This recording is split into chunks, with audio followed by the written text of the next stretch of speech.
Hey y'all, and welcome to Politibrawl. My name is Brian, and Bernie Moreno just takes a wrecking ball to Kaitlan Collins and the entirety of the fake news media that's trying to turn everything they can against Trump, and often failing at it. Let's dive in. When it comes to Republican supporters, MAGA supporters that you know well, when it comes to this post by the president tonight about pertinent grand jury information, do you think that's going to be sufficient for them? Yeah, absolutely. Look, President Trump has been very clear. The Democrats would have weaponized this against him for years if this was anything to do with President Trump. But here's the reality. Here's a sad reality, honestly, is that the Democrats, with the media, have tried to change the topic.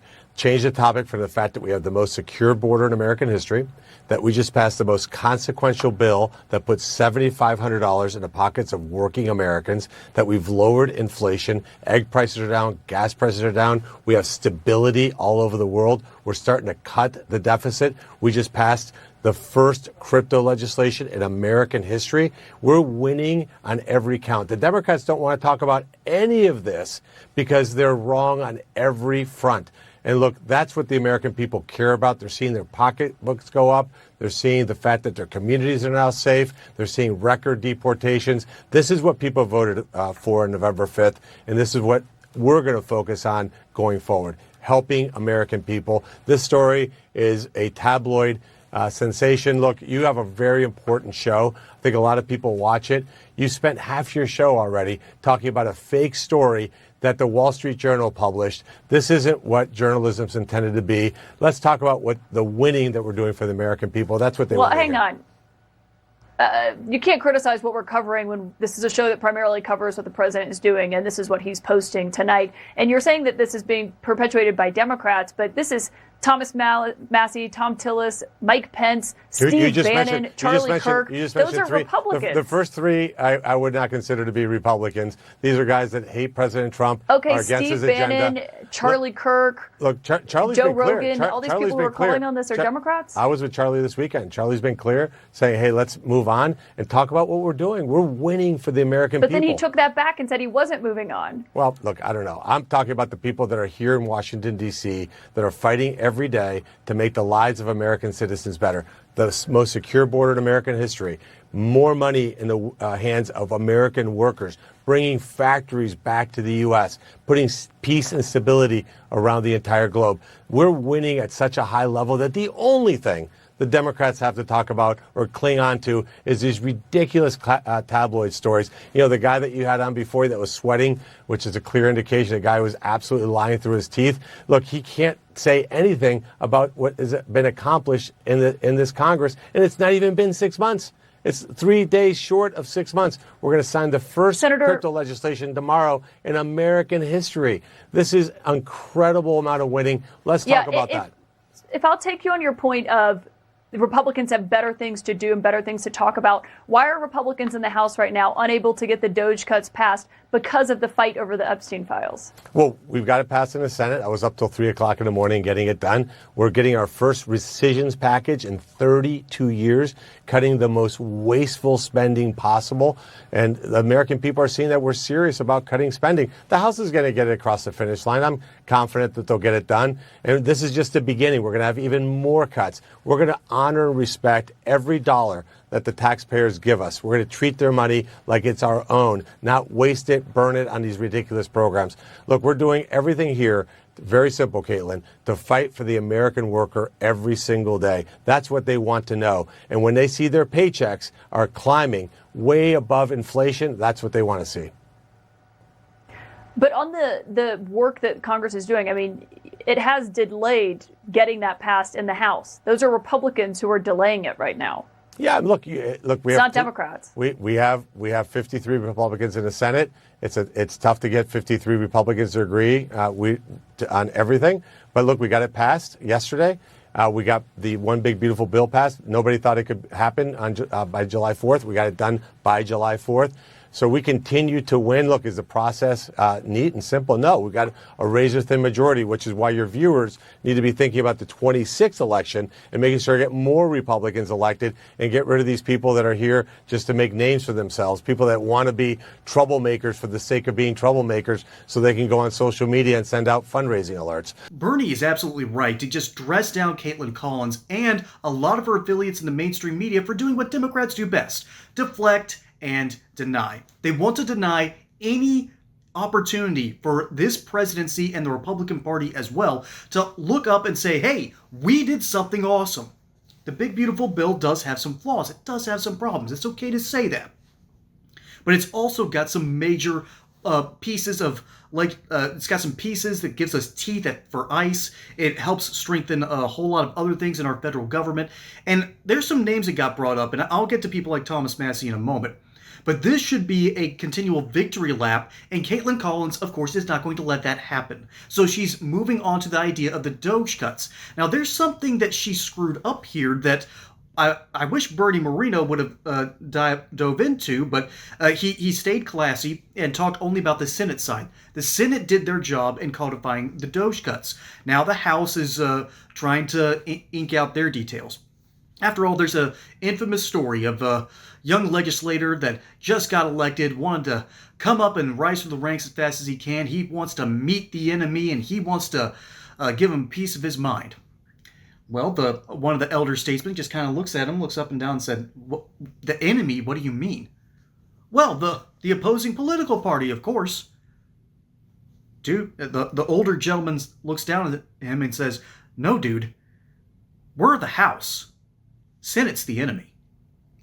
And that's sort of the back and forth exchange between legislative politics. And of course, Kaitlan Collins doesn't understand that. Her viewers don't understand that. And so she's going to throw that out there and think that she made a great point, when anyone who has any understanding of what happens on Capitol Hill will tell you, yeah, that's a bunch of bull. And that's what she has to spew on CNN in order to, again, deflect and deny. Hey, y'all. Experts say they rig the markets, print the money, and manipulate the system. But here's the truth. They can't print gold. While the dollar weakens, physical gold and silver stay real, tangible, uncontrolled. When banks go digital and emergencies lock you out of your own funds, gold and silver won't need an internet connection or government permission. Their value is outside the system, a time-tested insurance policy against tyranny, inflation, and economic resets. So don't wait until the trap is sprung. Own what the elites hoard behind closed doors. Physical gold and silver off the grid, because when the system fails, real money talks. And to help you learn more about owning physical gold and silver, we have partnered with the great company Goldco, which supports this channel, which we deeply appreciate. So check out PolitibralGold.com for more info and see if you might even qualify for free silver. That's PolitibralGold.com. But Republicans themselves have a bit of a problem with staying in line, and that's understandable. Getting Republicans together is like herding cats. It's not an easy thing to do because the Republican Party has something called the Big Tent. Republicans have essentially, it at least used to be, it's even bigger now, but it has 5 different unique thought, sort of sets of thought, 5 tents under one big tent. You have your evangelicals, you have your Jacksonians, your libertarians, you have something that I call the solutionists. Those are your people like Mitt Romney or John Kasich, and even Newt Gingrich, who would try to innovate as much as they can to use policy and move things forward. These guys were usually great at their jobs, but they weren't great at leading everyone at the same time. And then you have something I call chamberists. Those are the people that don't want anything to change. They want the money to keep flowing. They don't want you to interfere with that process. And the Republicans are constantly infighting between these groups, making little alliances. Enter Donald Trump, bringing in the Make America Healthy Again movement, bringing in some libertarian centrists like Joe Rogan, who thought that the Democrats have just gone too far. Even people like Bill Maher has recognized that the left is now the moral busybodies that the old right and the old evangelical party wing of the Republican Party used to be, and they're worse. about it because they'll actually pass laws and enforce them. The evangelicals don't have a history of enforcing their laws. And so, with this big tent that the Republican Party has, yeah, it's going to be harder to get a coalition built because there are so many people that want their little projects worked on. Or there's guys like Thomas Massey, who's so libertarian-minded that he doesn't want any of this spending to go up. That is the difference between the Republican and the Democrat Party, and Kaitlan Collins is out here trying to deflect from the fact that the Republicans have had unmitigated success already in the first 6 months. It is July, ladies and gentlemen, almost August. And we have had 6 months of just success after success after success. Bernie Moreno just started listing the things off. People were talking about the price of eggs. Price of eggs has gone down significantly. Inflation is starting to get under control. The economy is back on track. Gas prices are lower. And, of course, we passed a major piece of legislation with the cherry on top being we finally started to get a handle on illegal immigration as it has plummeted to near zero. Ladies and gentlemen, that is how good the numbers have been at the border. That's a good thing, ladies and gentlemen. These are things to trumpet. These are things to be happy about. And instead, Kaitlan Collins wants to bring up the dissent on the online right. And listen, I'm part of the online right by definition. And there's a lot of people that are not happy with the narrative around a certain, let's call them the Rammstein music files. There we go. And we're not entirely happy about how that's gone down. And there are people that want to see justice prevail. I don't blame them. Not for a single moment. But when you let one piece of your ideology blind you from everything else, you might need to regroup and come back and start looking at where your values actually lie. Do you want... It's the same conundrum that we have when people go up to the Hill.